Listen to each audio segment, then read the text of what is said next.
ചലച്ചിത്ര academy chairman സ്ഥാനത്ത് നിന്ന് നടൻ പ്രേംകുമാറിനെ മാറ്റിയത് പ്രതികാര നടപടി എന്ന ആരോപണം. പ്രേംകുമാറിനെ മാറ്റിയതിൽ സാമൂഹ്യ മാധ്യമങ്ങളിലൊക്കെ കടുത്ത അതൃപ്തി അല്ലെങ്കിൽ വിമർശനങ്ങളൊക്കെ ഉയരുന്നുണ്ട്. ആശാപ്രവർത്തകരുടെ സമരത്തിന് അനുകൂലമായി നിലപാടെടുത്തതിന് പിന്നാലെയാണ് നടപടിയെന്നാണ് ആരോപണം.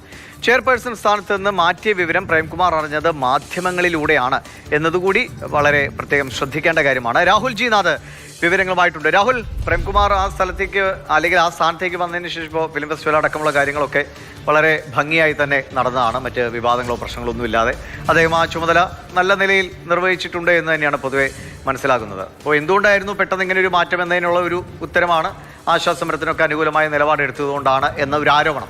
നമുക്കതിനെ കൃത്യമായിട്ട് പറയാൻ കഴിയില്ല എന്തുകൊണ്ടാണെന്ന്. പക്ഷേ അദ്ദേഹത്തെ അനുകൂലിക്കുന്ന ഒരു വലിയ വിഭാഗമുണ്ട്. എന്താണ് ഇങ്ങനെ ഒരു മാറ്റത്തിലേക്ക് നയിച്ചതെന്നുള്ള സൂചനകൾ?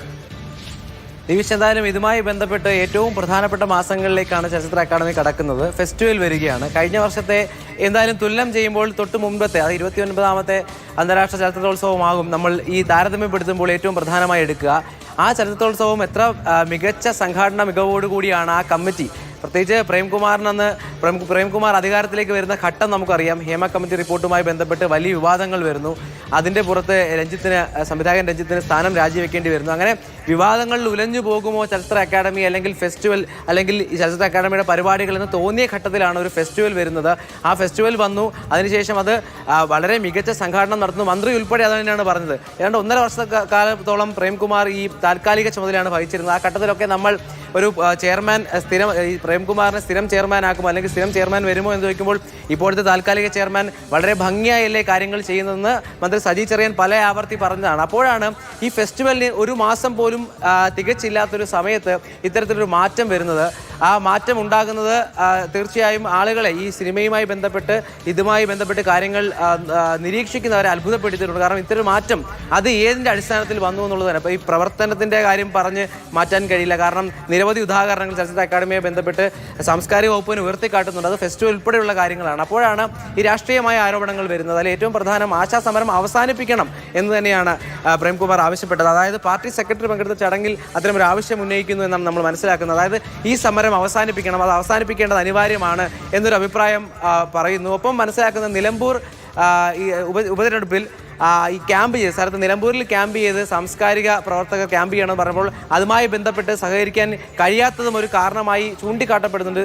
ഇതെല്ലാം ആരോപണങ്ങളായി നിലനിൽക്കുകയാണ്. അപ്പോഴും എന്തുകൊണ്ട് ഇങ്ങനെ ഒരു മാറ്റം ഉണ്ടായി എന്നുള്ളതാണ് ഏറ്റവും പ്രധാനം. ഈ മാറ്റം പ്രേംകുമാർ അറിയുന്നത്, അതായത് പുതിയ ചെയർപേഴ്സൺ വരുന്നു എന്ന് പ്രേംകുമാർ അറിയുന്നത് മാധ്യമങ്ങളിലൂടെയാണ് എന്നുള്ളതാണ് ഏറ്റവും പ്രധാനപ്പെട്ട കാര്യമായി പറയുന്നത്. ഒപ്പം ഇന്നലെയായിരുന്നു പുതിയ ചെയർപേഴ്സൺ റസൂൽ പൂക്കുട്ടി ഇത്തരത്തിൽ അധികാരം ഏറ്റെടുത്തത്. ആ ഘട്ടത്തിൽ ആ ചടങ്ങിന് പങ്കെടുക്കാനുള്ള ഔദ്യോഗികമായ അറിയിപ്പ് പോലും ലഭിച്ചില്ല എന്ന് പറയുമ്പോൾ ഇത് എത്തരത്തിലേക്കാണ് കാര്യങ്ങൾ മുന്നിൽ. അതാണ് രാഹുൽ, അങ്ങനെ വരുമ്പോൾ അത് വല്ലാത്തൊരു അവഗണിക്കലാണ്. ഇപ്പം ഞാൻ ഒരാളെ ഒരു സ്ഥാനത്ത് നിന്ന് മാറ്റാൻ മറ്റൊരാളെ നിയമിക്കുക, അതൊക്കെ സ്വാഭാവികം നടക്കുന്ന കാര്യങ്ങളാണ്. പലവിധ സ്വാധീനത്തിൻ്റെയോ എന്തിൻ്റെയോ ആയിക്കോട്ടെ. പക്ഷേ അത് ചുമതല മാറ്റി കൊടുക്കുമ്പോൾ നിലവിലുള്ള ആളെ അത് അറിയിക്കുക, അത് ഔദ്യോഗികമായി അറിയിക്കേണ്ട കടമയൊക്കെ ഇല്ല. അതെന്തുകൊണ്ടാണ് അത്തരം പാളിച്ചകളൊക്കെ വരുന്നത്? അപ്പോൾ മനഃപൂർവ്വം ഒരാളെ സ്ഥാനത്തുനിന്ന് മാറ്റിയല്ല, അയാളെ ഒരു അപമാനിക്കുന്നതിന് തുല്യമായ നടപടികൾ കൂടിയാണല്ലോ.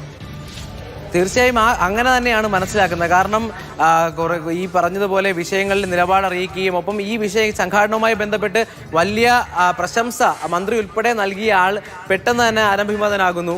എന്നിട്ട് ഈ സ്ഥാനത്ത് നിന്ന് മാറ്റുമ്പോൾ ഔദ്യോഗികമായ അറിയിപ്പ് നൽകുന്നില്ല, സ്ഥാനം കൈമാറ്റ ചടങ്ങിൽ പോലും എത്താനുള്ളൊരു ക്ഷണം നൽകുന്നില്ല എന്നൊക്കെ പറയുമ്പോൾ ഇത് കാര്യങ്ങൾ അത്തരത്തിലേക്ക് തന്നെയാണ് പോകുന്നതെന്ന് മനസ്സിലാക്കുന്നത്. അതുകൊണ്ട് തന്നെയാണ് സാമൂഹ്യ മാധ്യമങ്ങൾ അന്ന് IFK നടന്നതിന് തൊട്ടു പിന്നാലെ തന്നെ ഈ സംഘാടനവുമായി ബന്ധപ്പെട്ട് പ്രശംസ നിരവധി ആളുകൾ അറിയിച്ചിരുന്നു. അവർ തന്നെയാണ് ഈ വിമർശനവും ഉന്നയിക്കുന്നത്. ഇങ്ങനെ ഒരാളെ ഒരു സ്ഥാനത്ത് നിന്ന് മാറ്റാൻ കഴിയുമോ? അതിന് ഒരു ഔദ്യോഗികമായ രീതിയില്ലേ, അല്ലെങ്കിൽ ഔപചാരികമായ രീതിയില്ലേ, അതിനൊരു മാന്യതയില്ലേ, നീതിയില്ലേ എന്നുള്ള ചോദ്യമാണ് ചോദിക്കുന്നത്. ആ നീതി ഇവിടെ പാലിക്കപ്പെട്ടിട്ടില്ല എന്നുള്ളത് തന്നെയാണ്. പ്രേംകുമാർ നമ്മൾ ബന്ധപ്പെടാൻ ശ്രമിക്കുമ്പോൾ ഔദ്യോഗികമായി ഒരു അറിയിപ്പ് ലഭിച്ചില്ല എന്ന് തന്നെയാണ് പറയുന്നത്. മറ്റ് പ്രതികരണങ്ങളിലേക്ക് കടക്കുന്നില്ല. ഒപ്പം ഈ കമ്മിറ്റിയുമായി ബന്ധപ്പെട്ട് ഒരു പോരായ്മയും ആരും ചൂണ്ടിക്കാട്ടിയിട്ടില്ല. അതുകൊണ്ട് തന്നെ ഈ ഒരു മാറ്റം അവരെ എല്ലാവരെയും വല്ലാതെ വേദനിപ്പിച്ചിട്ടുണ്ട്, ആശ്ചര്യപ്പെടുത്തുന്നുമുണ്ട്. ദിവിഷ്, എന്തായിരിക്കും അദ്ദേഹം? നമ്മളിപ്പോൾ ശ്രമിച്ചു അദ്ദേഹത്തെ ഫോണിൽ കിട്ടാൻ, പക്ഷെ അദ്ദേഹം പ്രതികരിക്കാൻ തയ്യാറാകുന്നില്ല. മറ്റേതെങ്കിലും അദ്ദേഹവുമായി അടുത്ത വൃത്തങ്ങൾ എന്തെങ്കിലും പറയുകയുണ്ടായോ? അല്ലെങ്കിൽ അദ്ദേഹത്തിന് മറ്റേതെങ്കിലും ഇപ്പോൾ ഇത്രയും വളരെ സജീവമായി അല്ലെങ്കിൽ കൃത്യമായി ചുമതലകളൊക്കെ നിർവഹിച്ചു വന്ന ആളെ മാറ്റുമ്പോൾ അതിന് അദ്ദേഹത്തിന് ഉതകുന്ന മറ്റേതെങ്കിലും ഒരു സ്ഥാനത്തേക്ക് കൊണ്ടുവരാനുള്ള അങ്ങനെ എന്തെങ്കിലും സാധ്യതകൾ കൂടി ഉണ്ടോ രാഹുൽ? നിലവിൽ എന്തായാലും അത്തരം കാര്യങ്ങൾ, അതായത് ഏറ്റവും പ്രധാനമായി ഈ ഒരു മാറ്റം അറിയിച്ചില്ല എന്നുള്ളത് തന്നെ വലിയ ഒരു നീതികേടായി നിൽക്കുമ്പോൾ പിന്നീട് മറ്റൊരു സ്ഥലത്തേക്ക് പ്ലേസ് ചെയ്യുക അല്ലെങ്കിൽ മറ്റൊരു അവസരം കൊടുക്കുക എന്ന തരത്തിലേക്കൊന്നും ചിന്തിക്കുന്നതെന്ന് അറിയില്ല. കാരണം പൂർണ്ണമായ ലിസ്റ്റ് വന്നിട്ടുണ്ട്. എക്സിക്യൂട്ടീവ് ബോഡിയിലില്ല, അല്ലെങ്കിൽ വൈസ് ചെയർപേഴ്സൺ സ്ഥാനത്ത് നിലനിർത്തുന്നില്ല എന്നുള്ള കാര്യങ്ങളൊക്കെ നമുക്കറിയാം. കുക്കു പരമേശ്വരനാണ് ഇപ്പോൾ വൈസ് ചെയർപേഴ്സൺ സ്ഥാനത്തേക്ക് വന്നിരിക്കുന്നത്. അതായത് കമ്മിറ്റിയിലേ ഇല്ല എന്നുള്ളത് തന്നെയാണ്. ആകെ ഒരു കാര്യം പറയാനുള്ളത്, നിലവിൽ നടക്കുന്ന IFFKയുടെ സ്വാഗത സംഘ രൂപീകരണത്തിന് ക്ഷണമുണ്ടായിരുന്നു. അതിൽ ഇന്നലെ പങ്കെടുത്തിട്ടുണ്ട്. അതിനപ്പുറത്തേക്ക് മറ്റൊരു രീതിയിലും ഈ ചെയർമാൻ സ്ഥാനത്തിൽ നിന്ന് മാറ്റിയതിൽ ഒരു വിശദീകരണമോ അല്ലെങ്കിൽ എന്തുകൊണ്ടാണ് അല്ലെങ്കിൽ ഇങ്ങനെയാണ് കാരണങ്ങൾ, പുതിയ ചെയർപേഴ്സൺ ഇതാണ് എന്ന് പറയുന്ന തരത്തിലേക്ക് ഒരു വിശദീകരണവും അക്കാദമി നൽകിയിട്ടില്ല എന്ന് തന്നെയാണ് നമ്മൾ മനസ്സിലാക്കുന്നത്. ശരി.